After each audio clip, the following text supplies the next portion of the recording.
Hi everyone. Today we are diving into the world of English where words team up like dance partners, creating special moves that express unique meanings. Imagine verbs as the main dancers and then they invite some extra words to join the dance, making the whole performance more interesting. That's what we call phrasal verbs. We know that a verb means a word that describes doing or happening of an action, state or experience. For example, when we hear the word run, we get the idea of the action of moving in a fast way. In the same way, when we mention the word eat, it suggests the action of putting food into the mouth, then crushing it and then swallowing it. Likewise, write word gives us the idea of using a pen or pencil to put words, numbers, etc. on a paper. So the words run, eat and write are verbs and there are many other words that function as verbs. Now we come to a phrasal verb.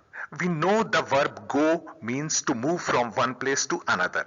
But if we find the combination of the verb go with by in a sentence like, you should go by this rule, here this combination of go and by becomes a phrasal verb and gives a different meaning from the original meaning of go. So a phrasal verb is a combination of a verb and grammatical particles such as about, above, against, around, at, below, by, in, out, over, up, with, etc.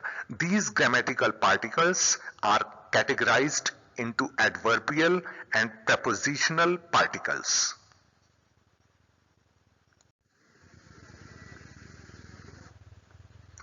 In grammar, a particle means a word in a sentence tells us about the position or direction of action and has very little meaning if it is alone.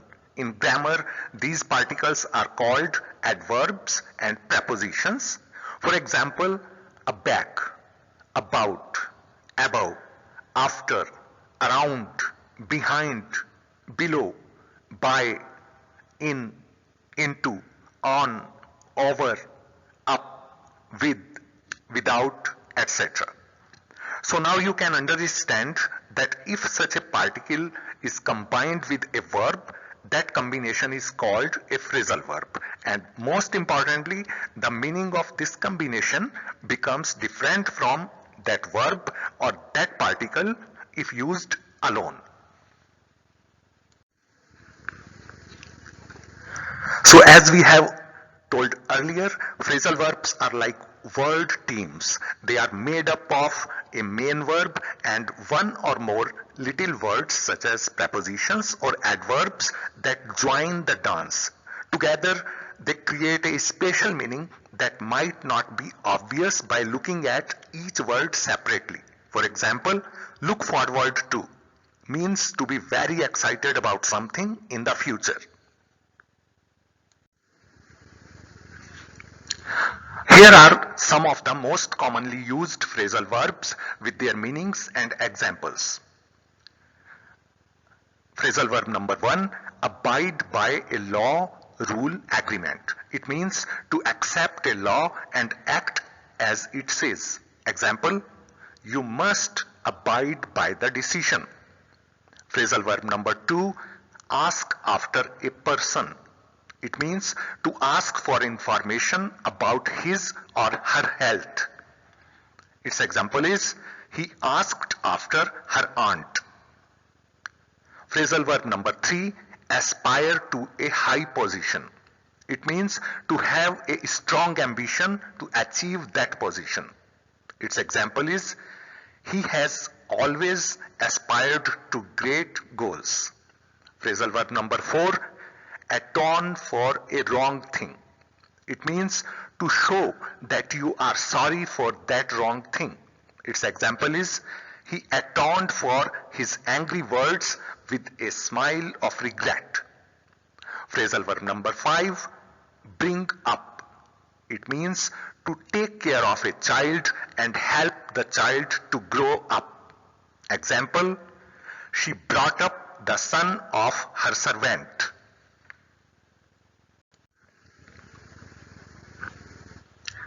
Phrasal verb number 6, bucket down. It means to rain very heavily. Its example is, don't go out, it is really bucketing down. Phrasal verb number 7, bump into a person. It means to meet someone you know by chance. Its example is, I bumped into an old classmate of mine. Phrasal verb number 8, call off an event. To cancel that event. It means to cancel that event. Its example is, the students called off the proposed hunger strike. Phrasal verb number 9, carry on something. It means to continue doing that thing. Its example is, the students carried on shouting for around 10 minutes. Phrasal verb number 10, look after. It means to take care of someone by keeping them well and safe. Its example is, he is looking after his aunt with great care. So let's imagine verbs as the main dancers, and then they invite some extra words to join the dance, and they become phrasal verbs. Now let's move on to idioms. Idioms are like word secrets. They are group of words that, when used together, have a hidden meaning that you cannot figure out by just looking at the individual words.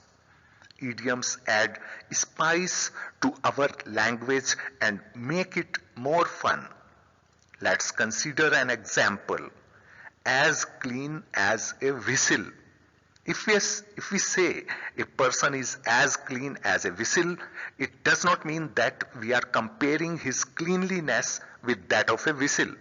Its actual meaning is that the person is not involved in any unsocial or illegal activity.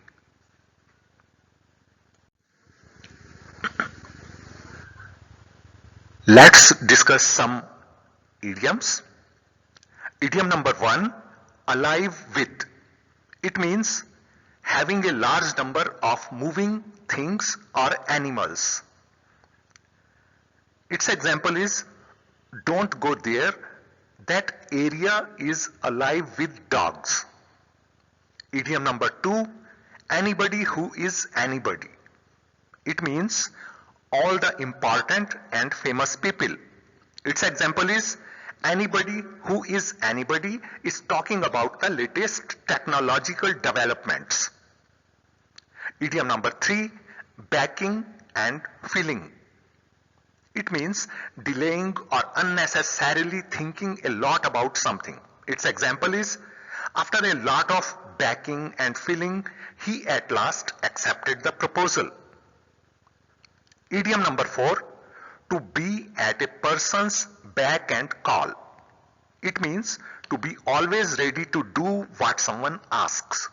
Its example is, she has her husband at her beck and call. Idiom number 5, going begging. It means available because no one else wants it. Its example is, all those sweets are going begging.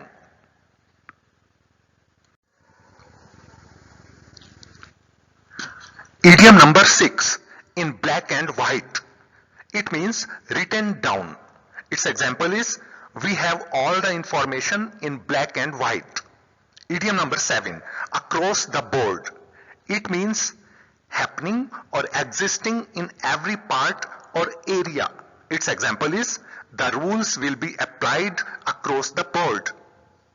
Idiom number 8, as bold as brass. It means expressing unreasonable confidence. Its example is, he was as bold as brass during the entire conversation. Idiom number 9, a bolt from the blue. It means a completely unexpected and shocking thing. Its example is, the news of his marriage was a bolt from the blue. Idiom number 10, birds of a feather flock together. It means people of similar likings and characters spend time together. Its example is, in this cafe, mostly people with an interest in music come together. It is rightly said that birds of a feather flock together.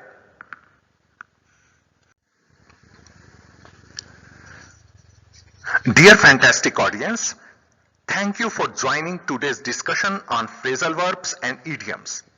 It has been a pleasure exploring these linguistic nuances with you.